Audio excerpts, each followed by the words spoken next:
In this model, the helix-turn helix motif in lambda core bound to the DNA with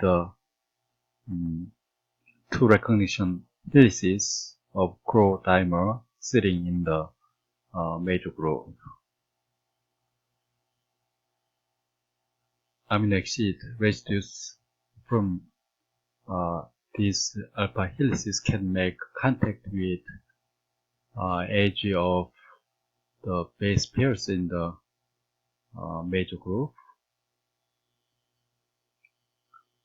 Three features of core structure therefore were claimed to be important for specific binding to operator DNA.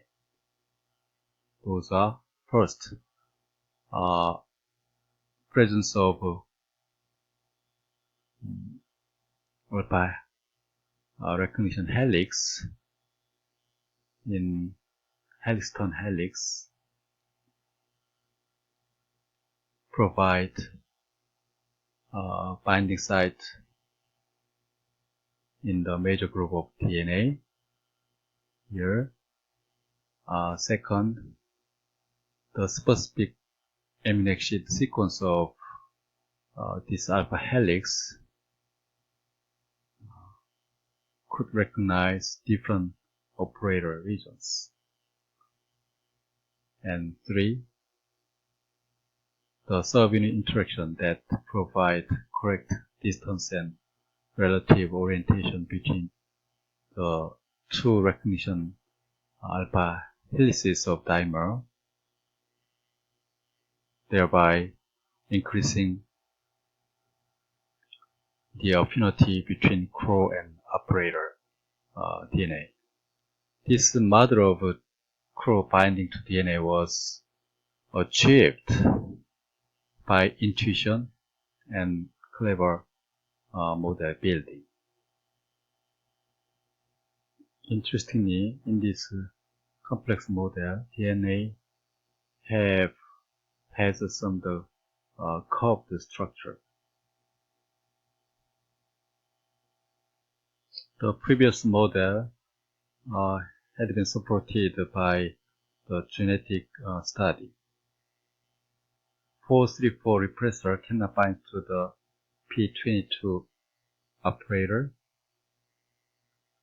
but the redesigned hybrid 434 repressor, which has some substitutions at the bottom with corresponding residues present in P22 repressor.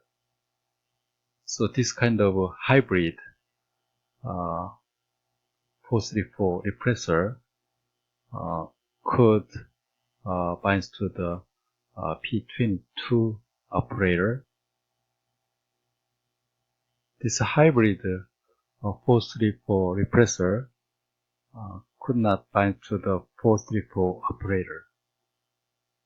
This genetic experiment clearly demonstrates that the proposed structural model for the binding of these proteins to the PAG operators was essentially correct. X-ray structure of DNA complexes with 434 core and repressor revealed novel features of protein DNA interactions.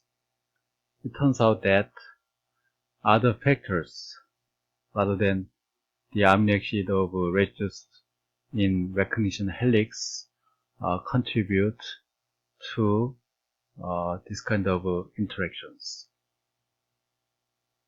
PAG 434 has 6 operators.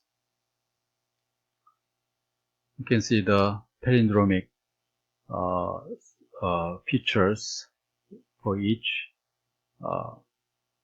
green colored regions, but they are different. The palindromic regions and also some unmatched center regions.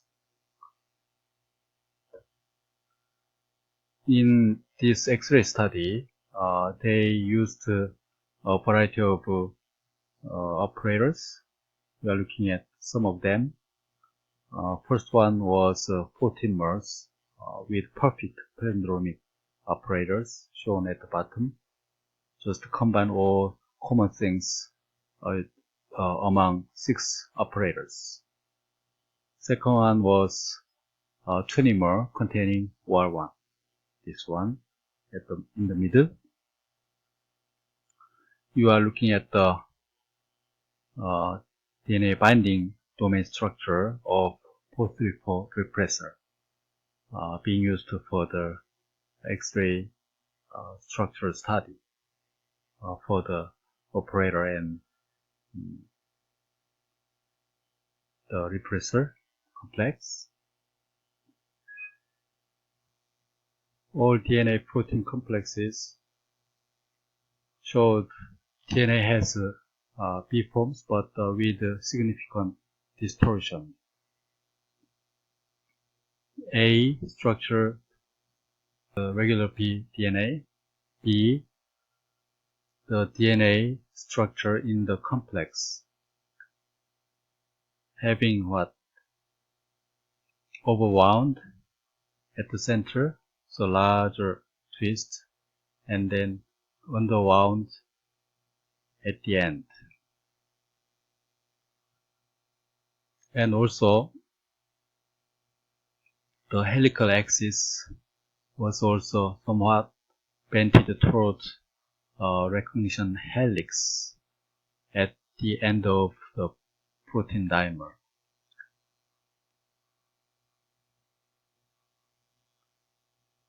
The overall bend and the twist of the DNA are similar for both CRO and repressor complexes, but there is a significant difference in the local structure of the two of the nucleotide in each Hep site.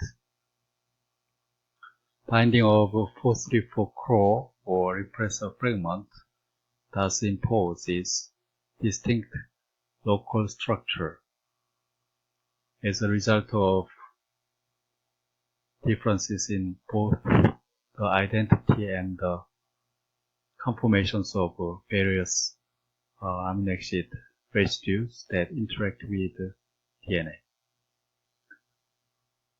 Binding of 434 repressor fragment in A and the 434 CRO in B to operator regions of OR1 could induce different structural changes in the region of DNA.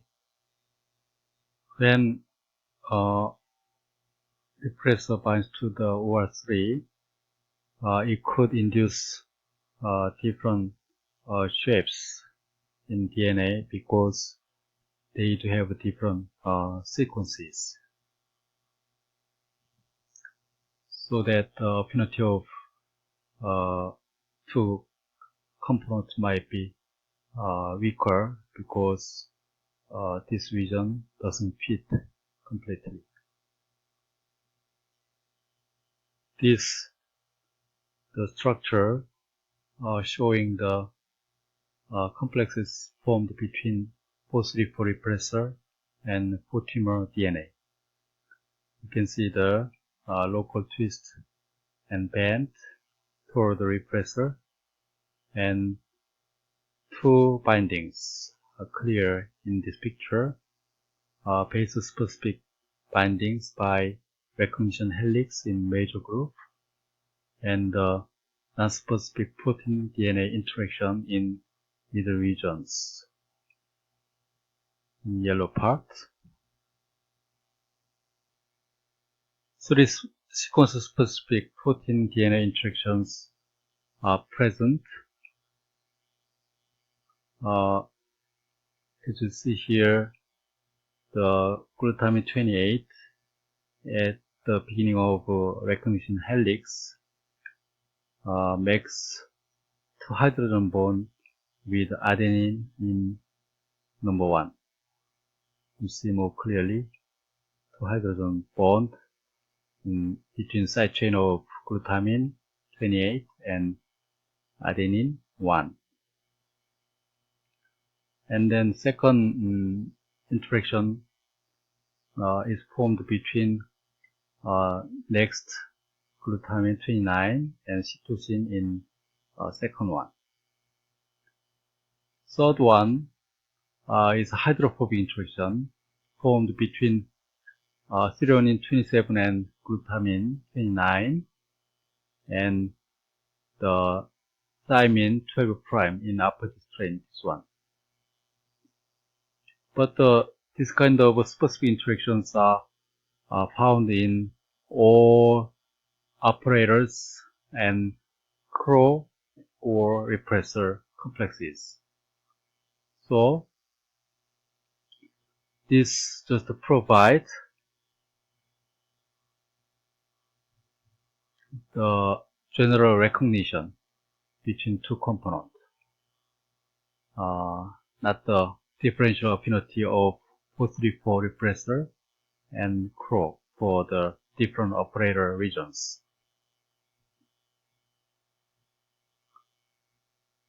Second important clear interactions is going to be protein DNA backbone interaction.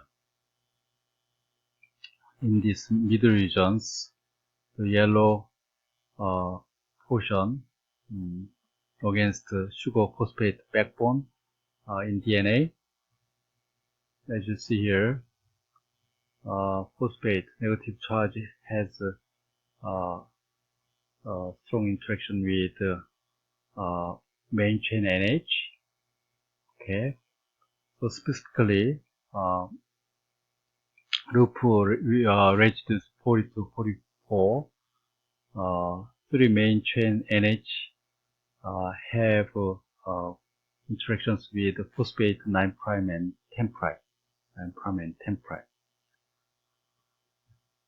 Arginine 43 in this loop, the side chain plus charge is projected into a minor group to stabilize the unwinding of middle regions by reducing the phosphate negative charge repulsion. Another interesting point in this region is that the AT pair fits better in overwinding than GC. Then what determines the operator's specific interaction with the CRO repressor?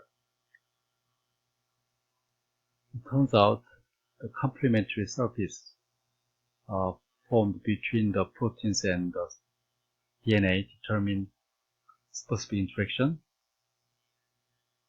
Then we may ask, how do CRO and repressors distinguish the different operators? Basically two things. The base pairs in fourth position, because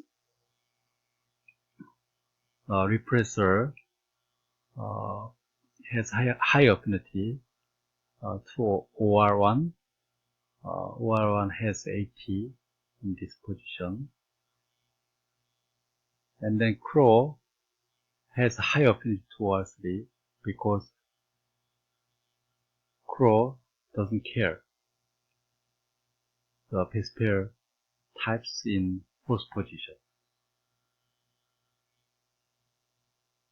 And another second point, important point, is that the center region is also contribute because, as I mentioned in previous slide, AT is much better in overwinding preference. I may continue explanation about this slide in next session.